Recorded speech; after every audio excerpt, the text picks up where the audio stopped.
Sutcliffe. Thank you, Maria. And welcome everybody to round number 2 here. Again, Stanislav Cifka on the top side of your screen with Bernardo Santos. Of course, I've got Eduardo Sutcliffe with me. Eduardo, how are you? It's nice to hear your voice.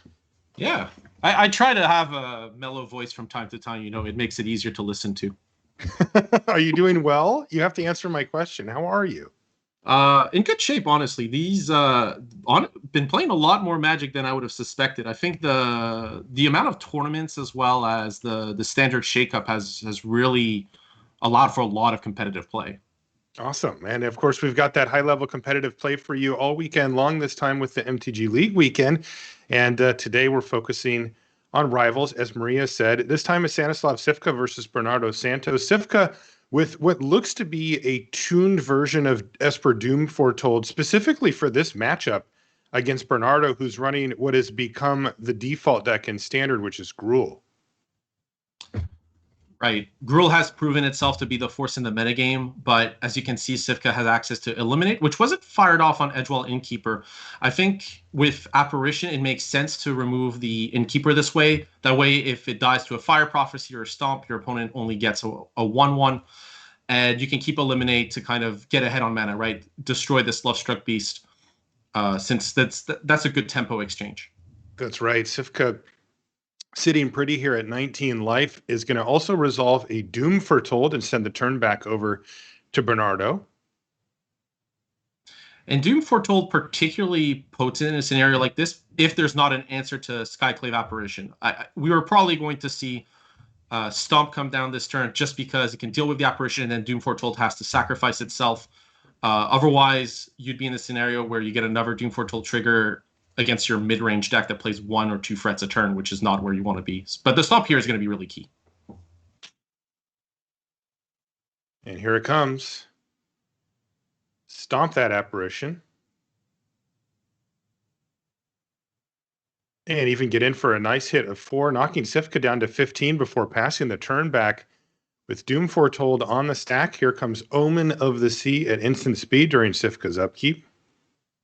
Right. Again, keeping that Doom Foretold around means that you get rid of the Elemental, but if Cifka can find another permanent to put in play, that would allow the Doom Foretold to also get an additional trigger down the line, which means that Bernardo Santos isn't going to be encouraged essentially to play 1 threat, since that would go down to the Doom Foretold. Yeah, very tricky dance here that Cifka is playing. He wants to try to keep this Doom Foretold generating value for him, but it looks like he may be running out of permanence here, Eduardo. That's very true. I think it's done its work, though.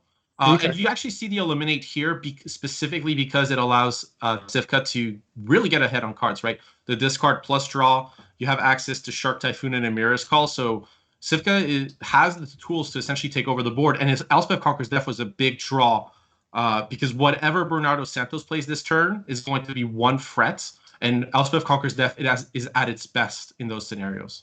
Yeah, really nice there for Stanislav Cifka, lining everything up beautifully.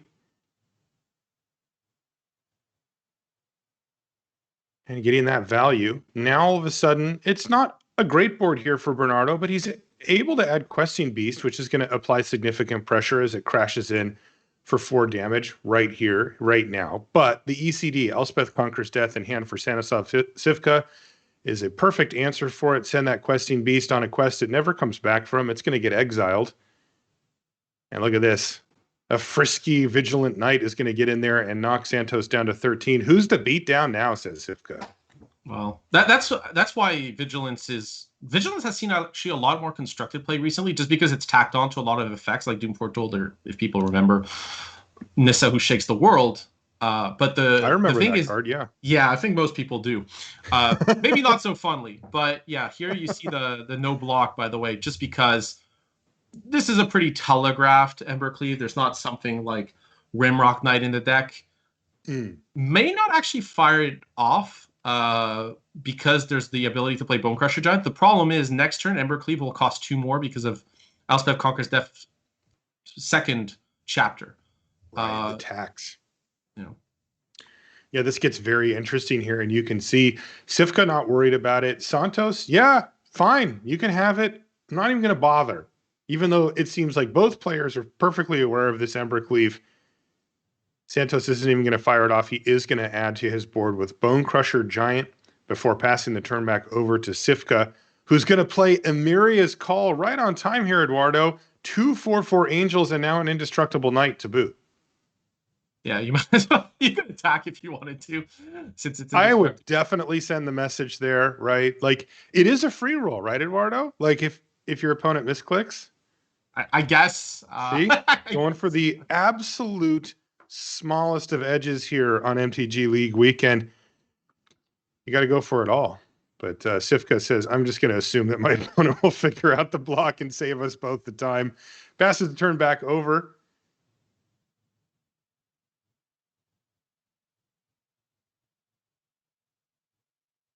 And let's see if Santos can find his way out of this mess. You know, I keep looking back, Eduardo, to that sequence with the Doom Foretold. And Cifka able to just keep it around long enough to get the value from it, knocking out a creature, getting some card advantage, getting a little bit of board presence going. And it's felt like Bernardo hasn't really been able to have any devastating turns since then. Right. But part of that is because Cifka was essentially answering threats toe-to-toe, right? It's 1-for-1 removal backed by Doom Foretold that essentially gave that tempo positive swing in the late game. The Edgewall Innkeeper and the Brushfire Elemental actually helped Bernardo a lot, but cheap removal plus Doom Foretold hanging around, as you mentioned, did a lot here. Now, this is a huge hit here. Down to 3 goes Cifka, and there is an Embercleave on the battlefield. So let's see how this goes. Here comes Skyclave Apparition. That's going to gobble up the Giant and leave just a 1/1. Is there a window here, though, for Santos to find something hasty or something big enough to get through with the Embercleave? Well, there's only one Questing Beast in the deck, which we saw earlier. Right, it's gone. Yeah, and I'm looking at the list. I just don't think there's a ton that Bernardo Santos can draw, especially with this attack and the fact that Cifka can just make a giant shark and block as well. Right. So the Shark Typhoon in hand here for Cifka as well, perhaps acting as a little bit of insurance. You can see Cifka's running the numbers to make sure that there's nothing in the deck, no possible combination of cards here that can kill him. Yeah. And I like this attack. Essentially, you get to attack in the air for 8, even if there is a removal spell. You get to make a giant shark. Shatterskull Smashing, if it was there, doesn't essentially get to go for X = 6 because you're lacking. So yeah, we're probably going to just move pretty briskly to game 2. To game number 2. Yeah, it does seem to be pointed in that direction. Now, Shatterskull Smashing can take out the Apparition, which would give Bernardo a 3/3 illusion, but it's not going to have haste or anything like that. Yeah. Obviously, you do this because you believe you'll survive, but the giant shark is going to say otherwise. That's right. Yeah, this theoretically would leave Bernardo at 1, but the shark bends that math away from Bernardo Santos, and Stanislav Cifka is going to pick up game number 1 here. Now the players are going to be hitting up their sideboards here, and while they do, we're going to take a short break. We'll be back in under a minute.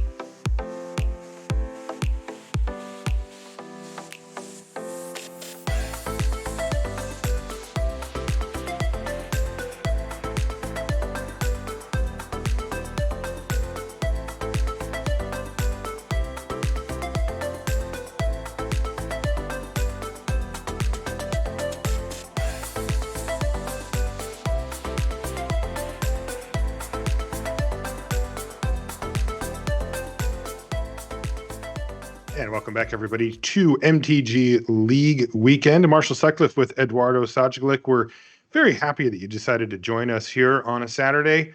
Wherever it is that you are around the world, you're welcome here. I can tell you that. We've got the Rivals League battling it out today. MPLers will be going at it tomorrow. And as you may know, these league weekends are done in a round robin fashion where they get to play everybody else in the league. And that leads to some kind of really interesting things we've never seen before, Eduardo, right? Like at the end of these 7 league weekends, this is actually kind of a decent sample size and everybody plays everybody. So it's all equaled out on there to kind of go, who was the best player for this stretch, right? Where, any given stretch of smaller stretch of tournaments doesn't necessarily produce that result. But here, like, you could actually start to argue that, hey, the person who comes out on top here is actually the one who was most prepared, played the best, etc. Right. That's the difference with league play. I thought a tweet by Paulo Vitor Damo da Rosa explained it the best. If you play a tournament and go 8-4, that often doesn't result in you doing well, so to speak, like not the prestige, right? While 9-3 might be the top 4, top 8, whatever it is. But in a league, that's just one match. There's not a gigantic difference between those two results. So it means that every match matters. And the thing is, even if you chose poorly for the weekend your deck, you're going to have to suffer the consequences all weekend long.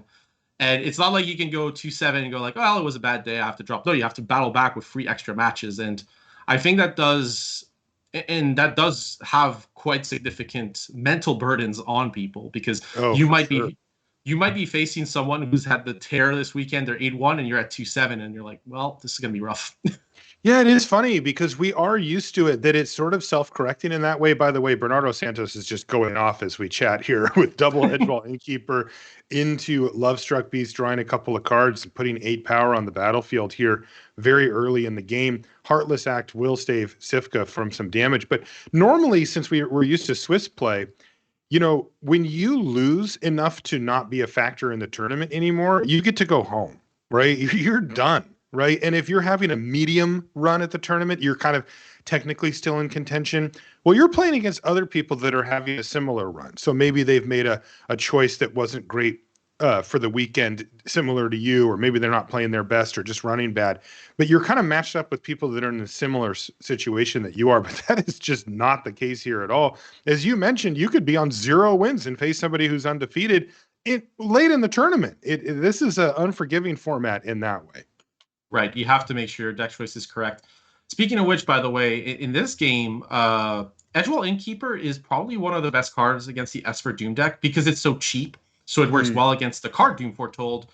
It's specifically bad against Elspeth's Nightmare, but not much else. And the fact that it's a 1-drop, it always trades up on mana, and it can generate card advantage. Really all key elements, which is, I think, why you see this coming Bernardo Santos's way. Plus, Cifka hasn't been able to mount a defense. I mean, just look at the hand. It's all clunk. And boy, Santos has no chill this game. Look at this. Gets in for 6, decides, I'm assuming playing around Shark Typhoon by not sending in the Innkeepers. But now Vivian Monsters Advocate's going to come out and make a 3/3 beast as well. And Santos is just pedal to the metal here.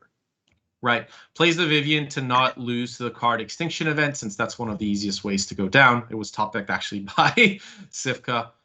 Even in Elspeth Conquers Death there on Vivian, you would still lose. So heads up play to just play around Cifka's outs there at the late stages. What an incredible curve there for Bernardo. Just put the stomping down and got the concession there on turn 5. So well done for Bernardo. Says, this is why I brought this Gruel deck. Yeah, sometimes they have exactly the right answers at exactly the right time, but don't forget, Stanislav is playing an 80-card deck here, and sometimes things don't line up exactly the way you want. Right. It's still the age-old thing, right? You'd rather have threats than answers, because you can't go wrong with threats, right? If you're making a creature and trying to attack, how much can go wrong? Whereas if you have let's say you have Eliminate, and that's good against the free drops, and then your opponent plays Questing Beast, and then your Eliminate looks awful. Right. Or you have Heartless Act and Scavenging Ooze has a counter, or you don't have an Elspeth Conquers Death and your opponent slams Vivian. So there's a lot that can go wrong in those scenarios.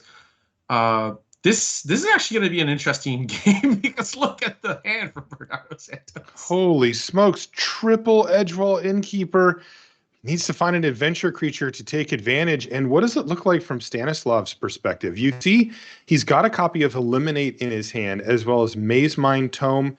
the Birth of Meletus, and an Extinction Event.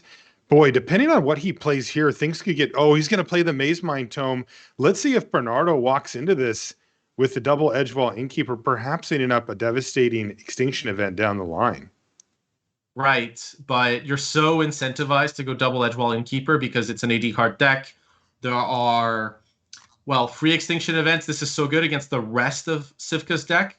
And if you hit an adventure creature next turn, you might be able to pull massively ahead. But now, even if Bernardo Santos draws an adventure creature, you have Extinction Event that will also get rid of that. And if it's not drawn, it's going to be really hard for Bernardo Santos to come back. Although Ox of Agonas can actually help in those scenarios. Yeah, this is going to be huge. Let's see what happens if Bernardo can find an adventure creature, and it looks like it's going to be Vivian off the top. That is not an adventure creature, and all Bernardo can do is get in for 3 and cast a Scavenging Ooze. And look at this, Stanislav Cifka gets to get full value from Extinction Event, wiping away 3 copies of Edgewall Innkeeper as Bernardo hovers and says, please leave them alone. Yeah, and even worse, they're exiled, right? So Scavenging Ooze is not exactly much more than a Grizzly Bear right now. A card that was kind of playable, I guess, when Alpha came out. I mean, jokes aside. Mons' Goblin Raiders or whatever. Sure. A 2/2 for 2 in red would be amazing. But the main problem with Scavenging Ooze in this matchup is it's 2/2. Wow, okay. What just happened here, Eduardo? I'm actually trying to wonder. So Cifka knows that there's no adventure creature in hand for Bernardo, at least at the moment, and is willing to actually take the risk on Bernardo top decking one and just reloading. The thing is, you get to keep Eliminate this way and get rid of Ooze. I'm a little surprised, but I guess the priority is to have Maze Mind Tome drawing card, since that would be the biggest reason to pass here. Wow. So you're interested in card advantage, but a 3-for-1 isn't good enough. Stanislav Cifka just greeding it up here. I am wondering though about it because maybe Cifka believed that Santos was holding back a Mammoth. That might be actually what's going on. You know, there's no adventure creature, but you believe Bernardo might either have in hand or might draw something like a Zendu Mammoth and just didn't play it into Extinction Event. So this way, if there was a Mammoth in Bernardo's hand, not playing the Extinction Event incentivizes Bernardo to play it out. I think we're going to see the Extinction Event come this turn, though, since there are no adventure creatures, but there aren't that many 5-drops, and one of them is called Vivian Monster's Advocate, where Extinction Event is not that great. Right. So now Stanislav just has to fire off this Extinction Event, right? I mean, it's looking like it. He's giving me a heart attack. My hands are sweating. Okay, there we go. Extinction Event on the stack. Bernardo has to be thinking, boy, you must have top decked that off of the tome in your draw step or something. But that actually isn't the case. And away go those 3 Edgewall Innkeepers. And that's the advantage bar swinging very firmly in Stanislav Cifka's direction. Now there's a lot riding on this Vivian Monster's Advocate plus Ox of Agonas. Now, these are the type of cards that can pull you back ahead from being behind. So this is not over yet. Yeah. We might actually see Yorion come down pretty aggressively, even though there's not a ton of value, just because it can maybe pressure Vivian. But these reach blockers do make that plan a lot worse, especially because Heartless Act can only remove the reach. It can't really get rid of the creature straight up. Right. Annoyingly for Heartless Act, actually a counter providing this ability. You might see the Heartless Act actually get scribed to the bottom. It just doesn't deal with the current situation, which I think speaks volumes to Maze Mind Tome's power. Is just being answers are essentially contextual, right? It depends on what's going on. So whenever you're in a spot like this, you get to essentially choose your answer. So you can go like, I kept Heartless Act on top, but now there's a Vivian. It's not the answer. So I'm going to try to find something else, hopefully an Elspeth Conquers Death. Yeah, it looks like this token might have Vigilance or something, but whatever. Yeah.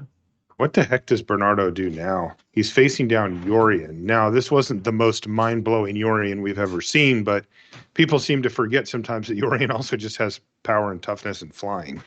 Yeah, it's just a 4/5. Right. It's also pretty relevant when your draw 3 comes with a 4/5 body. Here comes Bone Crusher Giant. Yeah, so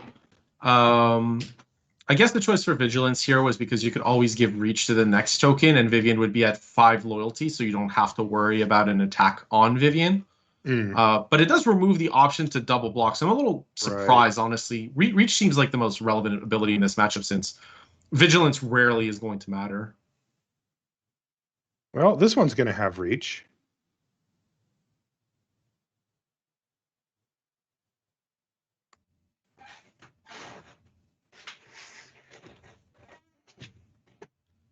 Yeah, so you oftentimes with Maze Mind Tome, you decide to scry an upkeep.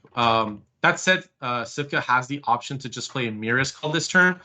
So you could have, gone, I'm going to play a Mirror's Call anyways, so I'm going to just pass the turn and scry when it's relevant. But you kind of know what you need, so it's okay to do it. And if you draw Elspeth Conquers Death, you might want to fire that off instead.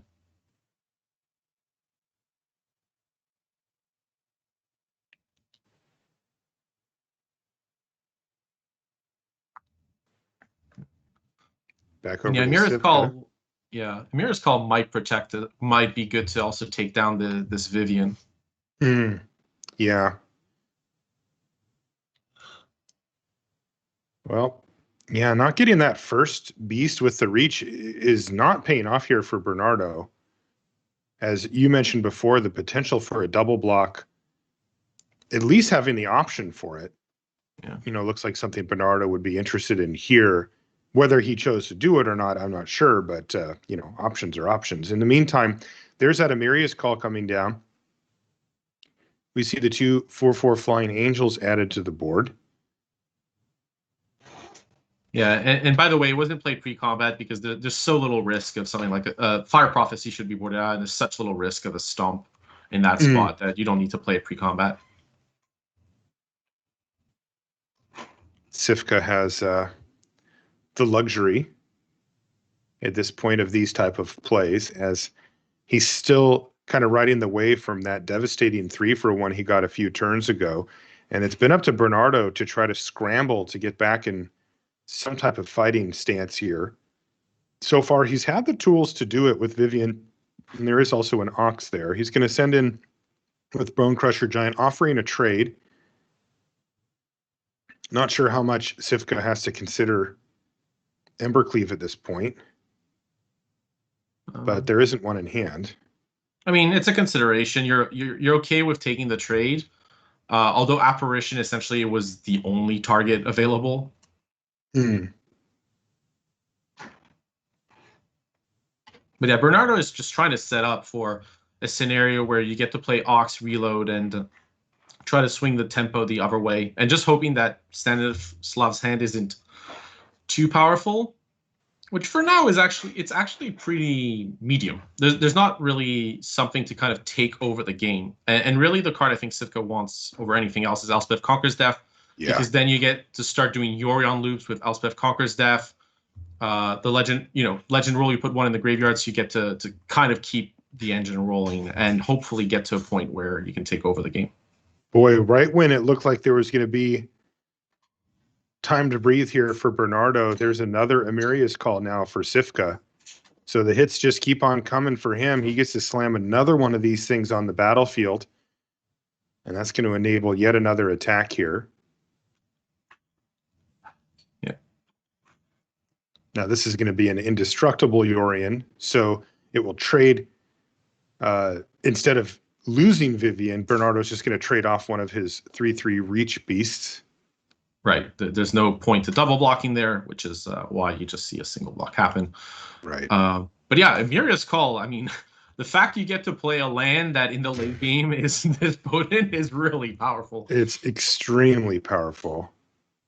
And you get to see it here, 2 copies of that resolved, and the opportunity cost to have that card in your deck as a 7-mana, potentially game-ending spell, extremely low.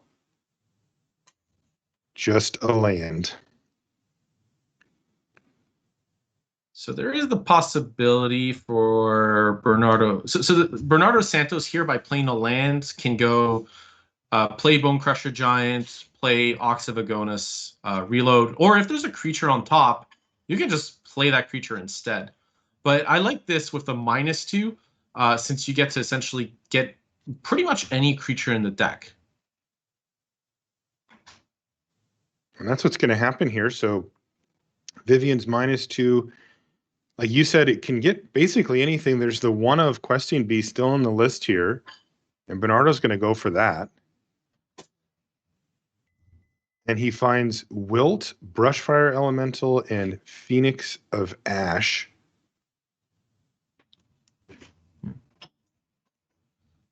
It's a lot of hasty power. Wilt, I mean, is fine. It's just obviously not great in this exact scenario, but we might see the power of Ox of Agonis in this game, just because at some point you're going to have to attack with it. At some point, Cifka might have to block. There's not that many ways to exile it. The main ones are Extinction Event and Elspeth Conquers Death, and those are not cards that Cifka has access to. But Maze Mind Tome is actually helping a ton. This Maze Mind Tome has been in play for what feels like ever, just because it has, Yorion keeps bouncing it. Yeah, because Yorion keeps bouncing it, and because Cifka's used up basically all of his mana for the last 3 to 4 turns now, including the back-to-back Emirius call. So he's had better things to do than mess around with his tome outside of an occasional scry. Yeah, and here the choice of Glass Casket. It does remove reach tokens, which is a pretty relevant thing. And in the late game, you can start. Well, we are getting to the late game, right? But with a Yorion in play, you get to essentially reset that casket because you exiled the token. And that's a way to essentially go ahead. Yeah, and there's the Glass Casket now to start whittling away. And once again, that beast that has vigilance is really not pulling its weight here. As again, there's no opportunity for a double block on one of these angels, and we're just going to see the Vivian gone. Here comes Skyclave Apparition as well to take care of the giant on the other side. And while it's never really felt like Bernardo had a lead in this game, it still just feels like Cifka is able to maintain an advantage turn after turn after turn here. Right. We are getting a little low on cards for Cifka. There's only the companion Yorion left. So that can be problematic just because Ox of Agonis can reload Bernardo Santos. So Cifka is ahead, has a better board presence, but if there's a brick this turn, which isn't super likely but can definitely happen, then it's going to be difficult for Cifka to kind of press the advantage, especially because Wilt can get rid of Maze Mind Tome, and it's not that unrealistic to see it get rid of maybe Glass Casket rather than something like getting cycled, just because that way you can make sure all your tokens stay in play. But yeah, those frees are not matching up well against the 4 toughness creatures. Double Wilt in hand here for Santos. This is getting interesting, and we know how explosive the Gruul deck can be. Yeah. Able to apply huge amounts of damage in one combat step. I mean, yeah, that turn you just played 2 haste creatures, just couldn't attack. But yeah, between Embercleave and the haste creatures, it can go. Yeah, there's a lot of damage that can appear out of nowhere. And it looks like Cifka's happy to cash in the Maze Mind Tome here. He's going to get the life and the last card out of it, although he did just find back-to-back lands here, Eduardo. This is starting to get interesting. We do have a Yorion that can do some pretty powerful things on this board, but it's not going to be reloading his hand.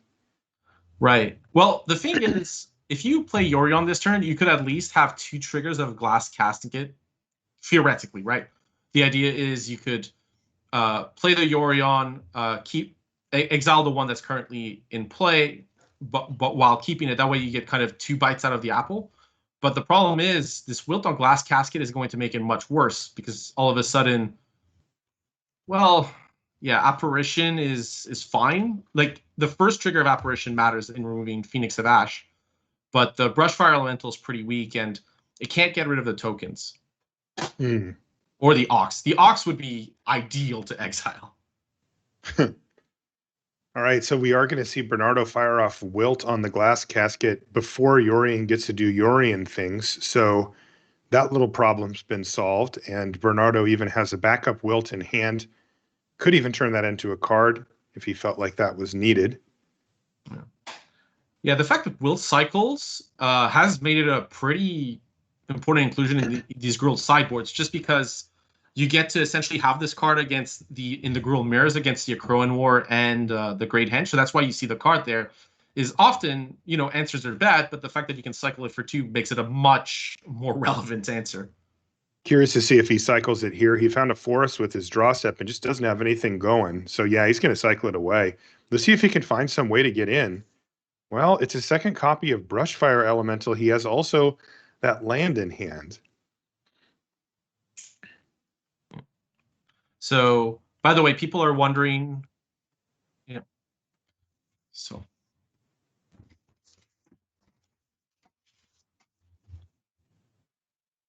here comes the Brushfire Elemental on the stack. By the way, we did talk about bouncing the other Yorion. That was the plan when Cifka cast the card, but with the Glass Casket gone, the apparition doesn't really make sense. You're essentially offering to exile a Brushfire Elemental, but giving your opponent... Or you would do it the other way, right? You exile Brushfire Elemental and then bounce the apparition, give them a 2/2, but it's not super relevant. In the meantime, Cifka is going to get rowdy here. All 3 flyers in the red zone, 4-8-12. And as you can see, we've actually switched views here. This is now from Cifka's perspective. Apologies, we did have an issue with Santos's stream, so we've had to switch perspectives. So pick yourself up, walk around the table and sit down in Cifka's seat, and you can see what the world looks like from his view now. As he just got in for a hefty attack there in the air with the 3-4 powered flyers, Eduardo. Yeah, and here, just drawing a bunch of lands and with no way to kind of recoup the card advantage. So and that's look why at this huge attack coming in from Santos too. But you're forced to, right? You have Yorion and 2 flyers that came in. I think Cifka correctly identified that the only way to win is essentially to present a 2-turn clock. A single creature isn't really going to stop this attack, so Bernardo Santos would need a second way to deal with a flyer, which isn't too common in the deck. Yikes. He's still taking a ton of damage here, though. He's going to go all the way down to 5. Now, he's got lethal. This is a hold moment for Stanislav Cifka. I mean, I don't know what single card would let Bernardo Santos win from this position. Since at 8 life, there's not really a way. I mean, there might be ways to get rid of a flyer. Oh, wow. Oh, how about Scatterstone smashing? Oh, there's a single card that'll get the job done. Down to 4 power in the air is Stanislav Cifka. Can this distinction event save him? I mean, it was a good draw. Unfortunately, it gets rid of the Angel, right? So you get in for 4 damage. You have to stay even. And now you're left with no cards against an Ox of Agonas at 7 life. And the top of your deck better be kind to you. Wow, still that extinction event took out almost every creature for Santos. And this is a true top deck fight here. This Ox could be lethal this turn. It will be lethal next turn. Cifka has to find something off the top of the library and hope that this doesn't happen. Another good draw for Santos, and it's got to be a sweeper. Oh, it's a land here for Stanislav Cifka, and he has to scoop him up. Bernardo Santos hangs in there and finds the victory. Super impressive win there. Yeah, I mean, and if I was to recap this match, it really came down to the power of the monocolor mythic lands from Zendikar, right? The Emerius Call, the Shatterskull Smashing, those were really the key cards in that game.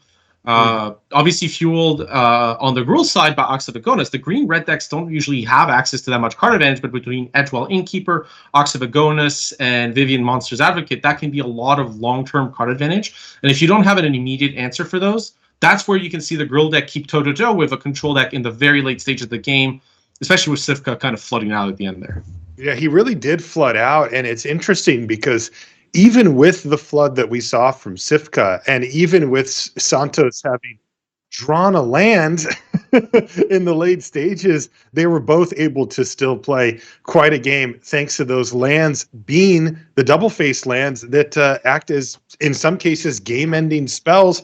And that seemed to be the case here for Bernardo Santos, as he was able to smash his way with that Gruul deck and get the victory. Okay, so we're going to take a short break, but when we come back, we'll have more round 2 action here from League Weekend. Don't go anywhere.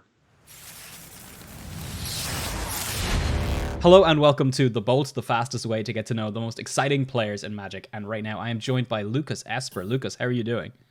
Hello, doing great.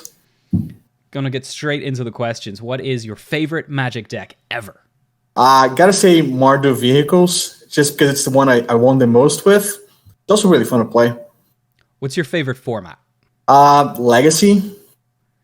Do you have an all-time favorite card? That's a tough one. I gotta say Threat Inspector, because I like to play 1-drops. I think it's really disappointing when your first turn is just playing a tap land.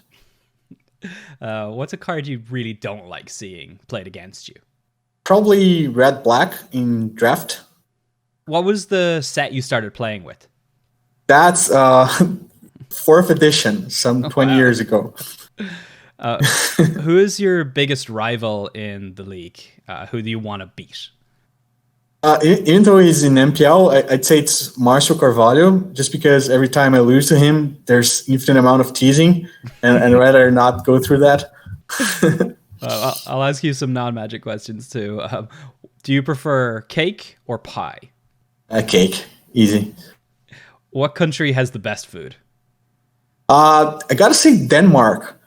My friend Michael Bunde and Thomas Enevoldsen were showing me the food they ate for Christmas, and it looked amazing. I never actually tasted it, but just based on the food, I gotta say Denmark. Best looking food. Do you have a favorite sport? Soccer. I watch tons of it, but I also really enjoy American football. Oh, awesome. Who's your favorite team? In soccer, it's Corinthians, 2012 World Champions, and in American football, it's the Minnesota Vikings. One last question for you. Where can we find you online? You can find me on Twitter at Bertu with 4 U's.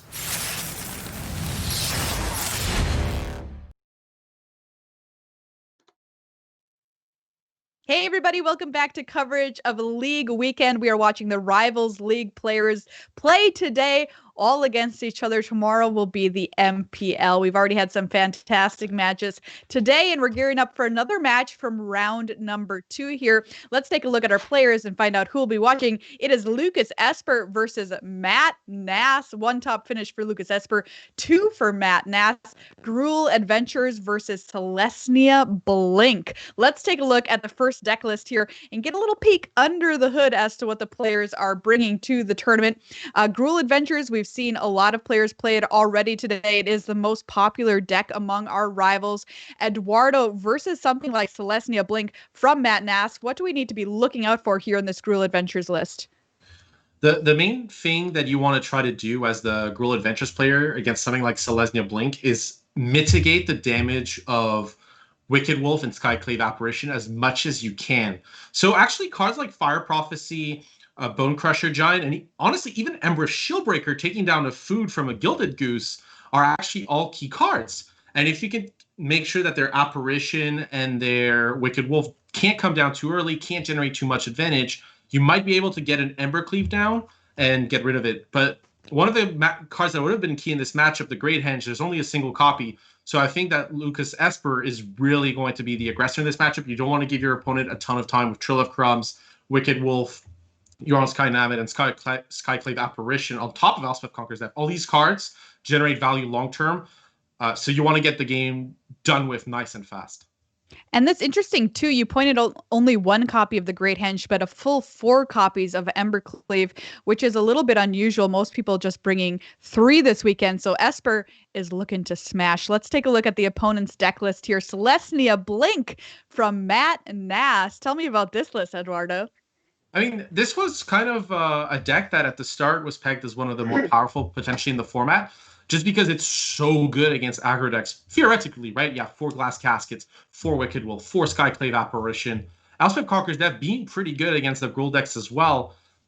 And you see a card that usually was a 4 before, Llanowar Visionary, being cut down. This version really wants to take advantage early, conserve its advantage, have a board presence to make sure that Yorion Sky Nomad can take over the game. And even the mana base, right? Those 4 Marius Call, worst case scenario, you can end up drawing that card and just having 2 4/4s even in the late game. So this is a very good deck usually to have in green mid-range mirrors. It's just that Gruul is very good. So while I do give Matt Nass kind of the edge in this matchup, it still remains close just because Gruul is a very good deck. But this is the type of matchup that can be a little bit nightmarish.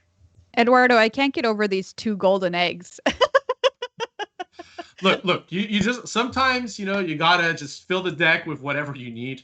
Charming Prince is just not a well-sized body in this format.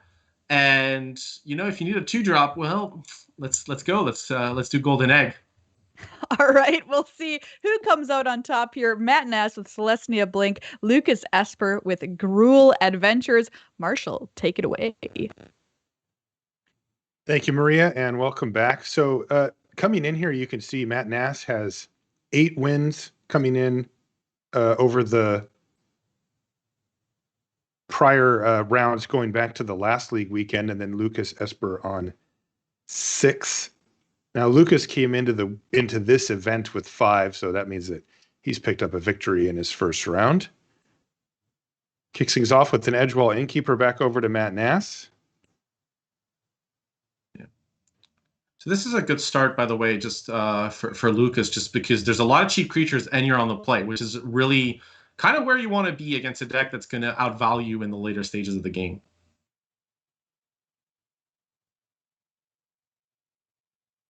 By the way, I wanted to point out that Matt Nass is definitely the favorite because to de-stress, he's shuffling real cards while he's playing this match. You know how common this is? It's just like you're playing Magic, you're going to shuffle real cards, right? It just doesn't feel right to not have them in your hand, especially for an old school pro like Matt Nass.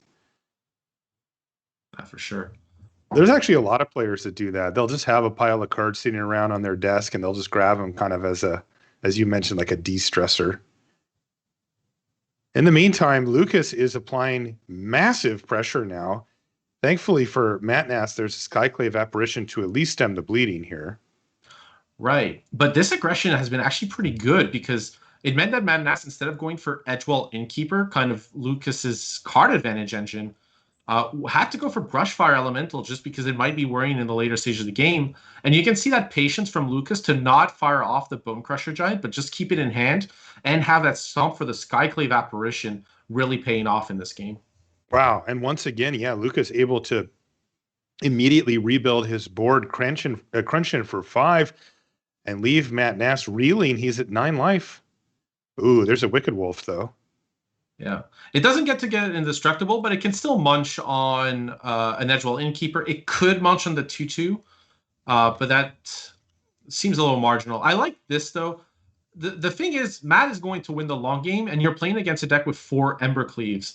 So you just want to stem the bleeding, because between Yorion, Sky Nomad, Wicked Wolf, Trail of Crumbs, and Vivian Monster's Advocate, you're going to win in the long game.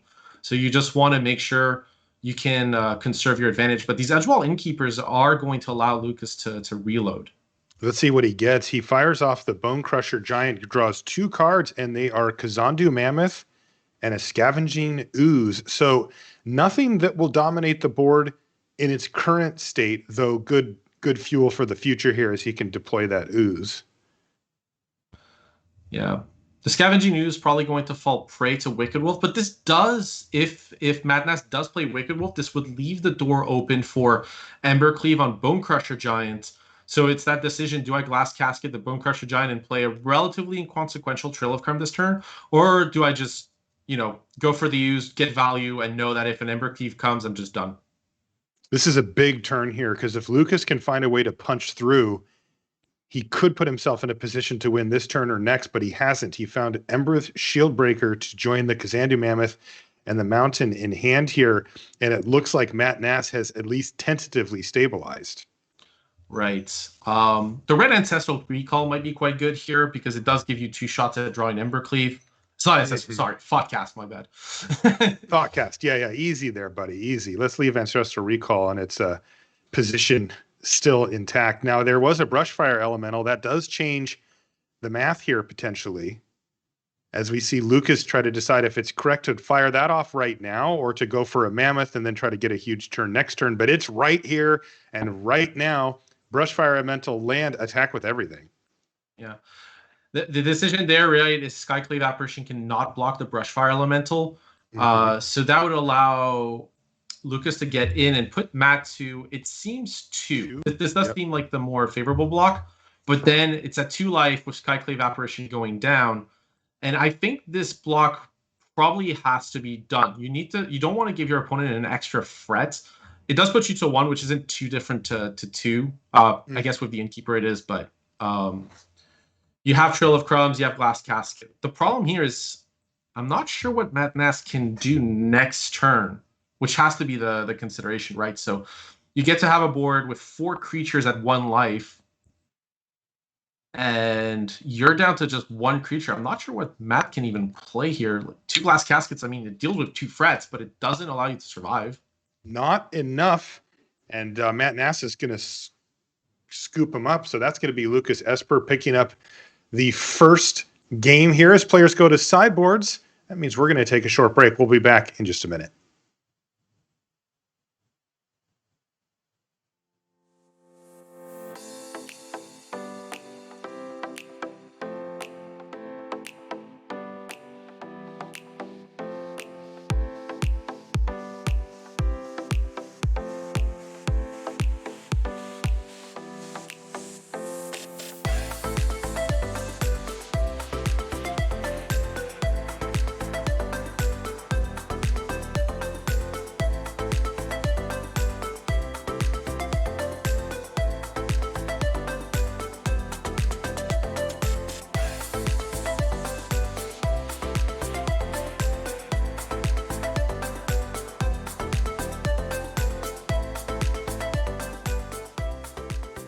And welcome back to coverage here of the MTG League weekend. Marshall Sutcliffe with Eduardo Sajgalik. We've got Lucas Esper versus Matt Nass here on Rivals Day. Saturday, we feature all Rivals. Sunday will be all MPL, though the players do play both days.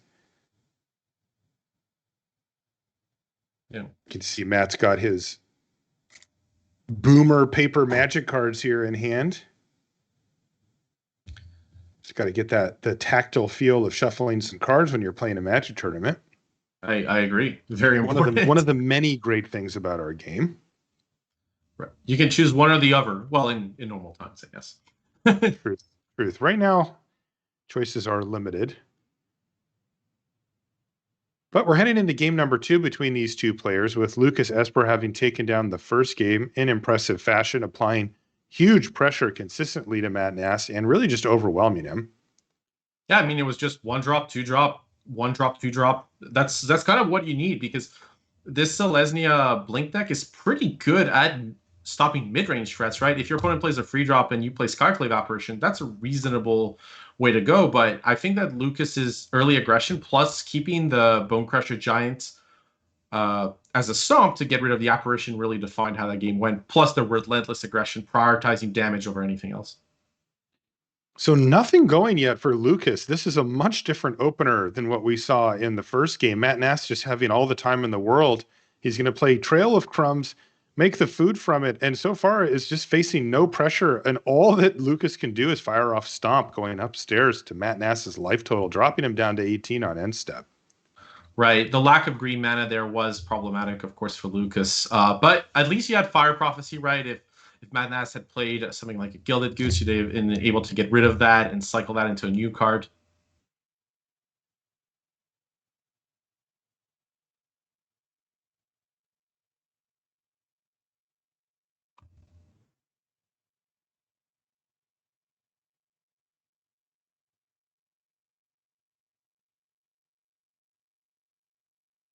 And there is a Gilded Goose now for Matt Nass. He found this off of the Trail of Crumbs. And it looks like he could have a pretty nice turn here. Yeah, doesn't want a second copy of Trail, though. Probably working his way up the mana count a little better. Yeah. There's a consideration here from that to not cast Gilded Goose into pretty obvious removal. But the upside is relatively there, and you still get access to the food. So I can definitely understand just doing it, because if there isn't the removal, then you're in incredible shape. And even if the Gilded Goose goes down, it's not so bad. It means there's a removal spell that's gone for so your Skyclave apparitions there, or you can play a Wicked Wolf without worry. And I like this play, by the way, of playing the Glass Casket on the token, not just because, it's not just the belief that it's going to stop Lovestruck Beast. It's mostly setting up for Yorion Sky Nomad, because you get to reset the Glass Casket. So it's almost, free's probably a little strong, but strongly discounted to just get that casket on the battlefield on anything that's over there. Right, especially the token, right, because you get that reset. Now, yeah, you saw Lucas wait until turn 4 to get the adventure creature just because of that card off Edgewall Innkeeper.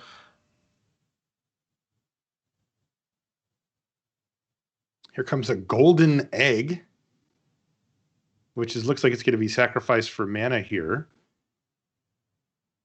A nice little combo with the Trail of Crumbs. And Matt Nass just trying to dig to find lands, and he was able to find one there. And he gets a second copy of Trail down, but he's going to take a big hit here. I mean, look at the priority that Matt put on having access to mana, right? Like this turn, you could have played Apparition to either remove the 5-power creature from the table or the card advantage engine of Edgewall Innkeeper. But the decision was, look, I just need to make my land drops. I need to fire off these Yorions. So I'm going to prioritize that over dealing with the board. Boom, boom. Down to 15 goes Matt Nass, but this is a big turn for him. He even finds a second copy of Glass Casket here. That was an excellent draw, because the problem was this turn you only really could do one thing. All these cards cost free. So if you drew a land, you could do Apparition and Brontodon, but that's not that great. Whereas this turn, you get to go Glass Casket and Apparition, which sets up for a beautiful Yorion next turn. The only question is, what do you aim for? So you could take the risk, right? You could go for Edgewall Innkeeper and the token and just hope there's not another 1/1. Right. But if there is, you're in big trouble. You're essentially taking 10 damage. But I think the safer play is you could get rid of both 5/5s, and then there's just not much pressure. And you should be able to win the long game anyways with these 2 Trail of Crumbs. So I kind of like this of at least getting rid of 1 Lovestruck Beast and probably both. I see. So interesting to see that is what Matt thinks. He thinks, look, you can have an Edgewall Innkeeper on the battlefield here. You might get a card or 2 off of it in the meantime, but I can outcard you. My priority is my life total. Right. Here comes the Bone Crusher Giant. Yeah, and interestingly, did not fire off Vivian Monster's Advocate this turn, preferring to draw the card off Bone Crusher. I think Lucas just prioritizing multiple cards per turn when possible. Right. He's going to get in for 5 here thanks to the Brushfire Elemental. Can't be blocked, and he even had the Fabled Passage there to get the double landfall off of it. So a productive turn for him, as well as adding Heart's Desire to the battlefield. Wow. I tell you, it feels like every turn this Yorion just keeps getting better and better. At some point, though, Matt just needs to cast it, right? Right. The first one probably gets cast here. But I was going to say, by the way, the other reason I think Lucas did not play Vivian Monster's Advocate that turn is because Matt took such a high priority on one of the turns to find a land, like pretty clearly high priority.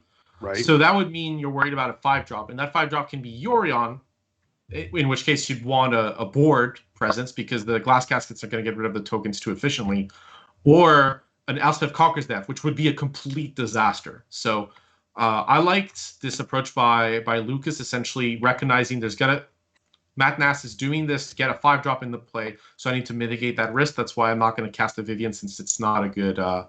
it's going to be really bad against Elspeth Conquers Death, and it's not that great against Yorion.